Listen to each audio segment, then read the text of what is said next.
Imagine discovering a secret that could change time itself. Max, an ordinary kid with a love for adventure, stumbles upon a mysterious golden compass in the woods. But this isn't just any compass. It's the key to finding the legendary time treasure. With Luna, a magical talking fox, by his side, Max is thrust into an incredible journey to save the balance of time. In the mysterious forest of echoes, they must face thrilling puzzles, dark forces, and time-bending magic. Together, they'll learn that true courage lies in facing your fears and trusting your friends. Get ready to be transported into a magical adventure full of wonder, bravery, and heartwarming moments. Let's join Max and Luna as they embark on their epic quest. Max was just an ordinary kid with a love for adventure. He had read every book about hidden treasures, pirates, and secret maps he could get his hands on. But he never imagined he would be part of a real treasure hunt. Until one summer afternoon, when something truly extraordinary happened. Max was exploring the woods behind his grandmother's cottage when he found something odd. A small, old compass. It wasn't like any compass he had seen before. It was made of gold, with intricate engravings and a faint glow around its edges. As Max examined it, the compass needle suddenly spun around wildly before pointing firmly to the north. Then, a voice from behind startled him. "You found it! I've been looking everywhere for that," said a small, bright-eyed fox, stepping out from behind a bush. Max blinked in disbelief. A talking fox. The fox sat down and flicked its tail, clearly waiting for Max to respond. "You can talk?" Max managed to ask, still shocked. "Of course I can," said the fox. "I'm Luna, and that," she said, pointing at the compass with her paw, "isn't just any compass. It's a time compass. It's the key to finding the time treasure, something that has been lost for centuries. And if we don't find it soon, time itself could unravel." Max's heart pounded with excitement. A real treasure hunt. And it was about saving time. He nodded determinedly. "I'll help. Where do we start?" Luna grinned, her eyes twinkling. "We start at the Forest of Echoes. Follow me." The compass glowed brightly, and Luna led Max through the forest, deeper and deeper, until they reached a part of the woods that Max had never seen before. The trees here were taller, and their leaves shimmered as if they were made of glass. Strange echoes bounced between the trunks, making the forest feel alive. Luna turned to Max, her eyes serious now.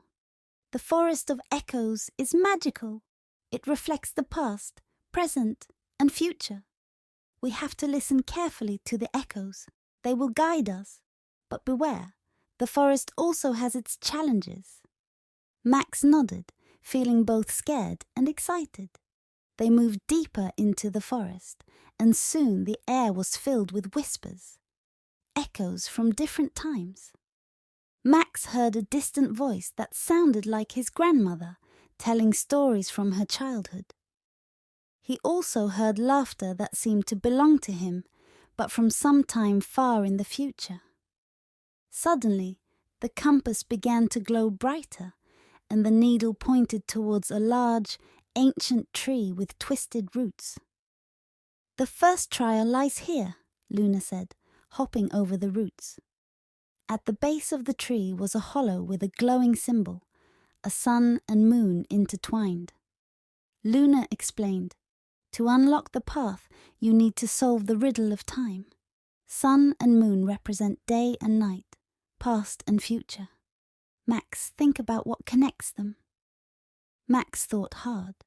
Day and night, past and future. They were all part of time.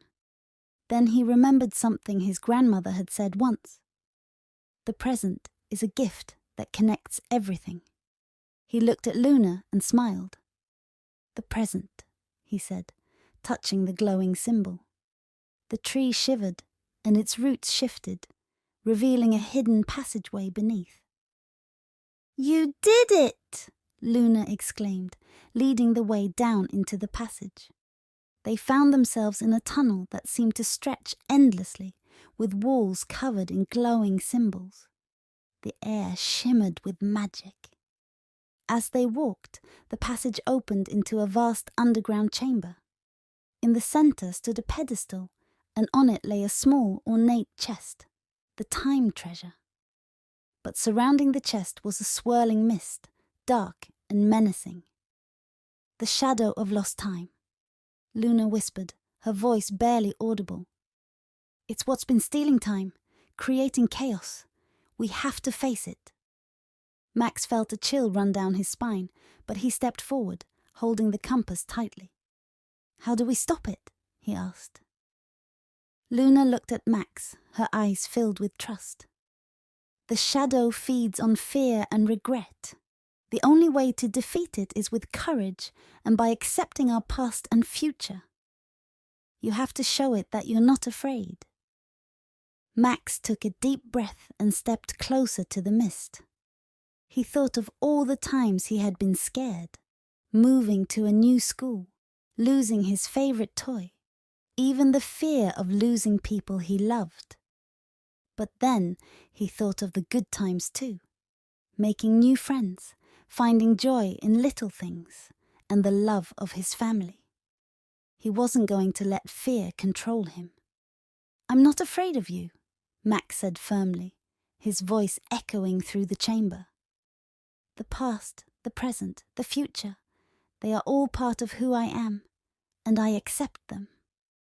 The mist swirled violently, but then began to fade, replaced by a warm light that filled the chamber. The shadow of lost time let out a final hiss before vanishing completely. Max stepped up to the pedestal and picked up the chest. It glowed with a golden light, and as he opened it, a brilliant beam shot upwards, filling the entire chamber with warmth. "The time treasure," Luna said, her voice filled with awe. "You did it, Max. You restored the balance of time." The glowing light surrounded them, and in a flash, Max found himself back in the woods behind his grandmother's cottage. Luna stood beside him, the compass still glowing in his hand. "Thank you, Max," Luna said, her eyes kind. "Remember, time is precious. Every moment is a gift. Use it wisely." And with that, Luna turned and disappeared into the forest, leaving Max standing there, the compass slowly fading until it looked like an ordinary old trinket. Max smiled, his heart filled with wonder.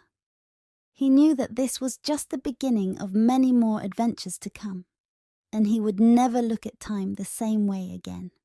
If you loved Max and Luna's thrilling journey to recover the time treasure, don't forget to like, subscribe, and hit the notification bell so you never miss another magical bedtime story.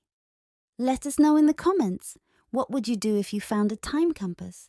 We'd love to hear your thoughts.